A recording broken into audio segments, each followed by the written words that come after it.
Hi friends, welcome to fragrance of my life. நம்ம சேனலில் வந்து தயிர் பச்சடி வந்து நிறைய விதமான தயிர் பச்சடின்னு வந்து நம்ம ஏற்கனவே போட்டிருக்கோம். அதில் வந்து இன்னொன்று தான் வந்து நம்ம இதில் பார்க்க போகிறோம். குக்கும்பர் வச்சு நம்ம ஒரு தயிர் பச்சடி செய்ய போகிறோம்.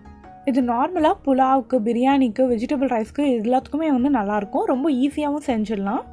இப்போ இந்த வெள்ளரிக்காய் பச்சடி செய்கிறதுக்கு தேவையான சிம்பிள் இன்க்ரீடியன்ட்ஸ் என்னென்னு பார்ப்போம் வாங்க. வெள்ளரிக்காய் குட்டி குட்டியாக 1 கப் கட் பண்ணி வச்சுருக்கேன். அதே மாதிரி திக் கர்ட் வந்து 1 கப் வச்சுருக்கேன். ஒரு பச்சை மிளகா, தேவையான அளவு கொத்தமல்லி, கொஞ்சம் பெப்பர் வந்து க்ரஷ் பண்ணி போட்டுக்க போகிறோம், ஜீரகத்தூள், உப்பு. இதுதான் வந்து இதுக்கு தேவையான இன்க்ரீடியன்ஸே. இப்போ எல்லாத்தையும் வந்து ஒன்றா சேர்த்து கலக்க போகிறோம். ஃபஸ்ட்டு ஒரு பவுலில் வந்து குட்டி குட்டியாக வெட்டியிருக்க வெள்ளரிக்காய் வந்து சேர்த்துக்கலாம். நல்லா குட்டி குட்டியாக வந்து அரிஞ்சு சேர்த்திங்கன்னா வந்து உங்களுக்கு வந்து அது இந்த பைட் வந்து நல்லாயிருக்கும். அதுவும் வந்து கர்டோடு சேர்ந்து ரொம்பவே நல்லாயிருக்கும். இப்போ வந்து தயிரை வந்து சேர்த்துக்கலாம். நான் வந்து திக் கர்ட் வந்து எடுத்துருக்கேன். ஏன்னா வந்து நம்ம வந்து வெள்ளரிக்காயில் சேர்க்கும் போது கொஞ்சமாக தண்ணி விடும். ஸோ கொஞ்ச நேரத்துலேயும் வந்து உங்களுக்கு கொஞ்சமாக வந்து தண்ணி விட்டுடும். அதனால தான் வந்து ரொம்பவே திக் கர்டாக வந்து நான் எடுத்திருக்கேன். இப்போ ஃபஸ்ட்டு வந்து வெள்ளரிக்காயும் தயிரையும் வந்து நல்லா வந்து கலந்து விட்டுக்கலாம்.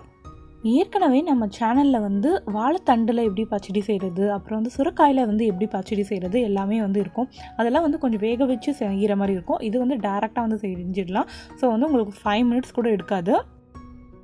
வெள்ளரிக்காயை வந்து தயிரோடு நல்லா கலந்ததுக்கப்புறமா பச்சை மிளகாயை சேர்த்துக்கலாம். அதுக்கப்புறமா ஜீரகத்தூள் வந்து சேர்த்துக்கலாம். ஜீரகத்தூள் வந்து நல்ல வாசனையையும் நல்ல ஃப்ளேவரையும் கொடுக்கும். இது வந்து நான் வீட்டிலையே வறுத்து அரைச்ச ஜீரகத்தூள். நம்ம மோர் செய்யும்போது கூட இந்த ஜீரகத்தூள் நம்ம ஆட் பண்ணிக்கலாம். இப்போது ஒரு 1/2 டீஸ்பூன் அளவு வந்து பெப்பர் வந்து நம்ம வந்து க்ரஷ் பண்ணி வந்து போட்டுக்கலாம்.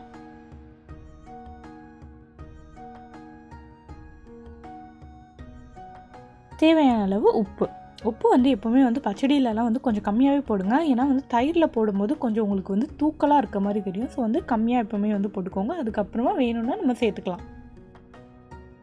இப்போது கடைசியாக வந்து பொடியாக வெட்டி வச்சுருக்க நம்ம கொத்தமல்லி தலையை வந்து சேர்த்துக்கலாம்.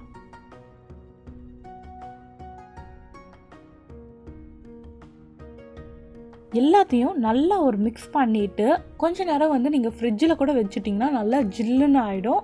உங்களுக்கு சாப்பிடும்போது ரொம்பவே சூப்பராக இருக்கும்.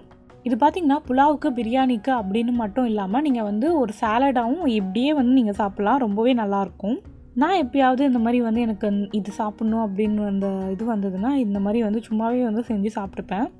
எப்போவுமே வந்து நம்ம ஹெவியாக ஒரு ஃபுட் சாப்பிடும்போது நம்ம வெள்ளரிக்காய் வந்து எடுத்துப்போம். எதுக்குன்னா ஜீரணம் சீக்கிரமாக ஆகிறதுக்காக. நீங்கள் வந்து புலாவ், பிரியாணி அந்த மாதிரி சாப்பிடும்போது அது கொஞ்சம் ஹெவியாக வந்து இருக்கும் இல்லையா? நீங்கள் வந்து இந்த மாதிரி வெள்ளரிக்காய் பச்சடி வந்து எடுத்துக்கிட்டிங்கன்னா ஜீரணம் ஆகாதவங்களுக்கும் வந்து சீக்கிரமாக வந்து ஜீரணம் ஆகிடும். வெள்ளரிக்காய்ன்றது வந்து பார்த்திங்கன்னா வந்து நீங்கள் டயட்டில் இருக்கும்போது கூட வந்து நீங்கள் இது வந்து எடுத்துக்கலாம். இது வந்து ரொம்பவே லோ கேலரி. பட் வந்து இதில் இருக்கிறது பார்த்திங்கன்னா ரொம்பவே வந்து விட்டமின்ஸ் அண்ட் மினரல்ஸ் வந்து ஹையாக இருக்கும். இம்பார்ட்டண்ட்டான விட்டமின்ஸ் அண்ட் மினரல்ஸ்லாம் வந்து இதில் இருக்கும். ஆனால் முக்கியமான ஒன்றுங்க, வெள்ளரிக்காய் வந்து மற்றதெல்லாம் வந்து ஜீரணிச்சிடும், டைஜஷன் பண்ணிடும். ஆனால் வந்து இதுக்கு வந்து உங்களுக்கு டைஜஷன் வந்து ப்ராப்ளம் தரும். உங்களுக்கு அதே வந்து ஏப்பம் வந்து அதே ஸ்மெல்லோடு வர மாதிரி இருக்கும். ஸோ நைட்டில் வந்து இதை வந்து சாப்பிட்றது வந்து அவாய்ட் பண்ணிக்கோங்க. இப்போ நல்லா மிக்ஸ் பண்ணியாச்சு. நம்மளோட வெள்ளரிக்காய் பச்சடி வந்து ரெடி ஆகிடுச்சு. உங்களுக்கு நிஜமாகவே வந்து இந்த ரெசிபி வந்து பிடிச்சிருந்ததுன்னா லைக் பண்ணுங்கள், கமெண்ட் பண்ணுங்கள், உங்கள் ஃப்ரெண்ட்ஸ் கூடலாம் வந்து ஷேர் பண்ணுங்கள். இன்னும் நம்ம சேனலை வந்து நீங்கள் சப்ஸ்கிரைப் பண்ணாமல் இருந்தீங்கன்னா சப்ஸ்கிரைப் பண்ணிக்கோங்க.